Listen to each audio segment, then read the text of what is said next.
প্রিয় দর্শক, আসসালামু আলাইকুম। দেশ ও দেশের বাইরে থেকে যেখান থেকে আমার এই অনুষ্ঠান প্রতিনিয়ত দেখে থাকেন, কৃষি কথা ইউটিউব চ্যানেল থেকে তাদেরকে জানাই আন্তরিক শুভেচ্ছা, অভিনন্দন। শুরু করছি আজকের প্রতিবেদন। সঙ্গে আছে আমি এরশাদ হোসাইন। আজ আমি আপনাদেরকে নিয়ে আসছি পাবনা জেলা আমিনপুর থানাধীন ঢালারচর ইউনিয়ন চর দুর্গাপুরে। এখানে এক ভাই হাঁসের খামার গড়ে তুলছেন, নতুন উদ্যোক্তা। তিনি হাঁসের বাচ্চা আনছেন। গত পূর্বে যে বোর্ডিং করার যে ঘরটা তৈরি নির্মাণের কী পরিমাণ ব্যয় হয়েছে সেই বিষয়ের ভিডিওটা আপনাদেরকে দিয়েছিলাম। এরপর ভেতরে দেখবো তিনি কীভাবে বাচ্চাগুলো বোর্ডিং করেন। ইতিমধ্যেই বাচ্চাগুলো তিনি আনছেন। কতটুকু সহযোগিতা পাইছেন এই হাঁসারি মালিকের কাছ থেকে, তিনি কতটুকু আশ্বাস দিয়েছেন বা আলোর পথ দেখিয়েছেন সেই খামারিকে, সেই কথাগুলো খোলামেলা আলোচনা করব সেই খামারির কাছ থেকে। চলুন আর দেরি করে শুরু করি আজকের প্রতিবেদন।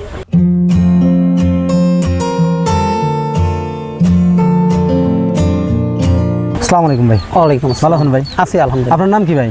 আমি ডাক্তার আব্দুল রশিদ। পেশা আপনি কি করেন? আমি পেশায় পল্লী চিকিৎসা আর কি। আচ্ছা, আপনি হাঁসের খামারে কেন আসলেন? আমি ইউটিউব চ্যানেল সার্চ করে কৃষি কথা থেকে দেখছি যে স্বল্প পুঁজিতে আর কম পরিশ্রমে কোন ব্যবসায় লাভবান হওয়া যায়। তা দেখছি তা থেকে হাঁসের বাচ্চার বা হাঁসের ব্যবসার নিচে কোনো ব্যবসা খুঁজে পাই নাই। অল্প পুঁজিতে লাভজনক একটা ব্যবসা আর কি। জি। আপনার এখানে কতগুলো হাঁসের বাচ্চা আছে? আমার এখানে 1800 হাঁসের বাচ্চা আছে। আচ্ছা, কার পরামর্শতে আপনি হাঁসের খামারে আসলেন? আমি ইউটিউব চ্যানেলে যখন কৃষি কথা দেখি, মানে ভিডিও দেখে এই কাজে আসছেন? ভিডিও দেখে তারপরে স্থানীয় যে প্রাণী সম্পদ অধিদপ্তর আছে উপজেলা পর্যায়ে, তাদের সাথে কথা বলে যে না, এটা একটা ভালো জিনিস করা যায়। তখন আমি ইউটিউব চ্যানেল থেকে আলামিন ভাইয়ের নাম্বারটা পাই। আলামিন ভাইয়ের নাম্বারটা পাই, ওনাকে ফোন দিই। ওনাকে ফোন দিলে তো উনি বললো যে ঠিক আছে, আপনি বাচ্চা নিতে পারবেন। কি 4 প্রকার বাচ্চা আছে।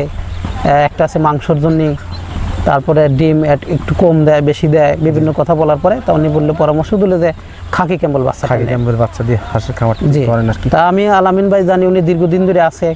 আমি খাকি ক্যাম্বেল দিয়ে শুরু করছেন আর কি।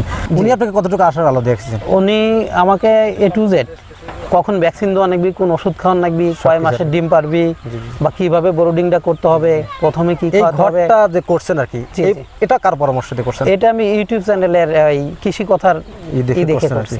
এই দেখছেন, ঠিক আছে, কিন্তু পরামর্শ দেওয়ার তো একদম আমি ওই নিজেই বিভিন্ন জায়গা দেখে, আমার ছোট ভাই আছে, আরো 2 ভাই আছে, তাদেরকে বলে যে এইভাবে কর। আচ্ছা, আপনি বাচ্চাটা কখন আনছেন?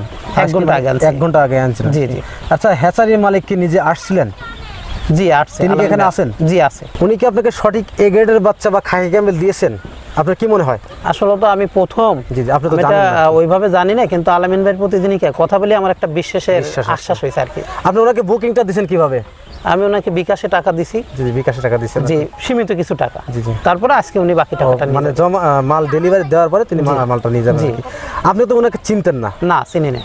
কোন মারফতে, কার বিশ্বাসে আপনি ওনাকে টাকা দিলেন? আমি জানি যে এত বড় ব্যবসা যেহেতু করে, সে কখনো না প্রতারিত, কিন্তু অনেক লোক প্রতারিত করে আর কি। না, তারপর আপনি কি তার মধ্যে কি সেটা পেয়েছেন কখনো? না, এটা পাইনি। তারপরে যে কৃষি কথায় দেখছি বিভিন্ন জায়গায় উল্লাপাড়া বুদগাছার হাঁসের বাচ্চা আনছে বা দিছে, আমি দেখছি না, এই লোক কত হতে পারে না। এটা আমার একটা ব্যক্তিগত বিশ্বাস। আপনার ব্যক্তিগত বিশ্বাস আর কি। আবার সেও সেটা করছে, অল্প টাকায় এত টাকার বাচ্চা নিয়ে আইছে, যেটা না বললেই চলে না, গাড়ি ভাড়ার মতো। সেই টাকা দেওয়ার পরে আপনি ওনাকে টাকা দিবেন সীমিত পরিমাণ। কত টাকা দিয়েছিলেন আপনি? 2000 টাকা। 2000 টাকা দিয়েছেন, বাদ বাকি। এখন আপনার কতগুলো মাল দিয়েছে? আপনার 1800 মালের দাম তো অনেক টাকা। টোটাল টাকায় বাকিতে আপনাকে মাল দিয়েছেন উনি, তারপর টাকা দিবেন আর কি। জি জি। এখন আলামিন ভাইয়ের কাছে আসি। ভাই, আমি আসলে ওনার কাছ থেকে অনেক টাইপটা আপনি শুনলাম, আপনি ব্যবসা করছেন সততার সাথে। আমি ওনার মুখ থেকে শুনলাম এবং আমি বিশ্বাস করি আপনি সততার সাথে ব্যবসা করছেন। আপনার ওনার এখানে কতগুলো বাচ্চা দিয়েছেন? এখানে টোটালি 1800 বাচ্চা দিয়েছি। 1800 বাচ্চা দিয়েছেন আর কি। এখানে কি জাতের বাচ্চা দিলেন আপনি? এখানে দিয়েছে খাকি ক্যাম্বেল। আরও তো কয়েক জাতের হাঁসের বাচ্চা আছে, আপনি কেন খাকি ক্যাম্বেল হাঁসের বাচ্চা দিলেন তাকে? আরও অনেক প্রজাতির জাত আছে, বিভিন্ন জনের বিভিন্ন চাহিদা।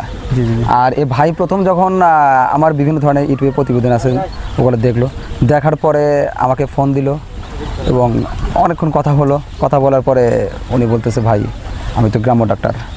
এখন ডাক্তারি পেশা যেমন সম্মানজনক, এটা একটা খামার করব, এটা যেন আমি সম্মান সহিত করতে পারি। অবশ্যই। আর এটা যেন আমি আরো 10 জনকে দেখাতে পারি, বলতে পারি, তাহলে এটার জন্য আমাকে কি করতে হবে প্রথমে? পরে আমি বললাম, ভাই অনেক প্রজাতির হাঁস আছে, আর সকল হাঁসের মধ্যে যেটা খাকি ক্যাম্বেল, এই হাঁসটাই মূলত মনে করেন আপনার ব্যবসার জন্য এবং খামার করার জন্য পারফেক্ট আর কি। অনেক জাত আছে, বেজিং আছে, আর অন্যান্য জিংডিন আছে, রানার আছে। এই বিষয়ে কি ওনাকে অবগত করছেন? হ্যাঁ, সবগুলো বিষয় আমি তাকে বলছি। এই জাতটা নিলে কোনটার জন্য ব্যবহার করা হয়, আর কোন হাঁসে কতটুকু লাভবান সে হতে পারবে। আর সে সবকিছু শোনার পরে উনি খাকি ক্যাম্বেলটার প্রতি আগ্রহ বেশি প্রকাশ করলো এবং তাতে আমি বলছি ভাই যদি আমার সিরাজগঞ্জ থেকে কাশীনাথপুর এখানে আসতে বেশি একটা আমার সময়ের প্রয়োজন হয় না। আর আমার অধিকাংশ ডিম আমাদের পাবনা ফরিদপুর ওই এলাকা থেকে আমার ডিমগুলো সংগ্রহ করা হয়। ফরিদপুর থেকে? জি। আর আমি সেখানে বলছি ভাই যদি খাকি ক্যাম্বেলে যে হাঁস খামার করেন সমস্যা নাই, আপনার এখান থেকে ডিমগুলো উঠবে, আমার হাঁসের বাচ্চা এখানে আসছে, সে এখান থেকে খামার হচ্ছে, সে ডিমগুলো আমি গর্ভসহিত নিতে পারবো, অবশ্যই অবশ্যই আপনি দিতে চাইলে নিতে পারবেন। পরে তার কথাগুলো ভালো লাগছে, নেওয়ার পরে আমাকে খাকি ক্যাম্বেলের জন্য অর্ডার করছিল প্রথম। যাক, আপনি কি এভারেজ বাচ্চা দিচ্ছেন না শুধু না, এখানে মহিলা বাচ্চা দিছি, শুধু হাসিগুলো জি, দিচ্ছেন? শুধু হাসিগুলো দিছি। এগুলো দাম কিভাবে ধরছেন আর কি? এগুলো 35 টাকা বিক্রি 35 করি টাকা এখন। বিক্রি করছেন আর কি। এটার দাম কি ওঠানামা করে? ওঠানামা করে, বিশেষ করে পুরুষ বাচ্চার দাম ওঠানামা বেশি করে। আর অনেক অসাধু ব্যবসায়ী আছে ভাই, মনে করেন অনেক সময় কথা ঠিক আছে ভাই, একটু সুযোগ পাইলেই দেখা যায় বেশি দামটা ধরে বসে থাকে। কিন্তু মূলত 35 টাকা নিলে একটা খামারি, একটা হ্যাচারি মালিক তার মনে করেন যথেষ্ট হয়েছে, আর ব্যাস, আর দরকার নাই। এই বাচ্চার দাম কি ওঠানামা করে? মোটামুটি ওঠানামা করে, আর 30-40 টাকা পর্যন্ত যায়, আর তারও নিচে আবার তার নিচে 30 টাকা পর্যন্ত হয়। মানে কাঁচামাল তো ওঠানামা করে, কাঁচানামা ওঠানামা, কিন্তু ফিক্সড বাজার 35 টাকা। যে 35 টাকা নিলে আমার মনে হয় একটা খামারিও ঠকবে না, আর একটা হ্যাচারি মালিকও লস করবে না। আপনার কি মনে হয় একজন গ্রাম্য ডাক্তার উনি হাঁসের খামার করছেন, জি, আপনার কতটুকু মানে আনন্দ উপভোগ করছেন আমাকে বলবেন আর কি? জি, আমার অনেক ভালো লাগতেছে যে একটা গ্রাম্য ডাক্তার উনি ডাক্তারি পেশার পাশাপাশি এই খামারটা করতেছে, এটা আমার খুবই ভালো লাগতেছে। কারণ গ্রামের মানুষ যেমন তাকে সম্মান করে, এবং আমি মনে করি এই ভাইয়ের উদ্যোক্তার কারণে এবং তার সফলতার কারণে, এবং তিনি তো গ্রাম্য ডাক্তার শিক্ষিত লোক, তার শিক্ষিত লোকের জন্য যেখানে কৃষিতে এরকম অগ্রসর হওয়ার কারণে দেখা যায় অনেক বেকার যুবক এবং গ্রামের দরিদ্র কৃষক, অশিক্ষিত লোক যারা লেখাপড়া করে নাই, মাঠে কাজ করে খায়, ওরা এই ভাইয়ের উদ্যোক্তা দেখে এবং সফলতা দেখে তারাও সামনের দিকে আগাবে এই আশ্বাসে, এবং এটার জন্য আমার খুবই ভালো লাগতেছে। এটাই। যাক, আপনি এই হাঁসটা দিতে আসছেন, জি, আপনি এইভাবে কি সারা বাংলাদেশে মাল সেল করে থাকেন? সারা বাংলাদেশেই কম বেশি সেল করে থাকি। আমার ওখান থেকে দেখা যায় বাংলাদেশের এমন কোনো জেলা নাই যে আমরা বাচ্চা ওখানে পাঠাই না, এবং আমাদের পক্ষে পাঠানো সম্ভব হয় না। প্রত্যেকটা জেলাতেই আমরা বাচ্চা পাঠাতে পারি। এই যে মালগুলো যে সেল করলেন আপনি, এটা কি আপনার নিজের ক্যারিং খরচে নিজে খরচ করে সেল করেন না ওনার খরচ? না, এটা মনে করেন ভাই, এটা বাচ্চার আমরা একটা ফিক্সড রেট ধরি, বলি ভাই যদি আপনি সম্পূর্ণ খরচ আমার ভিতরে ফালাই দেন তাহলে মনে করেন ওই রেটটা বাড়বে আর কি, বাড়বে অবশ্যই। কিন্তু রেট বাড়ায় নিলে পারে ভাই, ওটা দেখা যায় আমার লাভ থাকে, কিন্তু ওটা করি না। আমি করি কি ভাই, বাচ্চার রেট ধরার পরে খরচটা তাকে উল্লেখ করে দেই, ভাই এটা আপনার খরচ, এক্সট্রা খরচ হবে। হ্যাঁ, আর আপনি এই খরচে আপনি বাচ্চাগুলো নিতে পারবেন। তখন ভালো লাগলে সেই অর্ডার করে আমার, বুঝতে পারছি, সেই অনুযায়ী তাকে বাচ্চা। আপনি যে মালগুলো ক্যারেটে করে আনছেন, জি, ক্যারেটে করে দিলেন, এই ক্যারেট আমি তো অনেক হ্যাচারিতে গেছি, তারা ক্যারেট বিক্রয় করে, আপনি কি এই ক্যারেট তাকে দিয়ে গেলেন না নিয়ে যাচ্ছেন?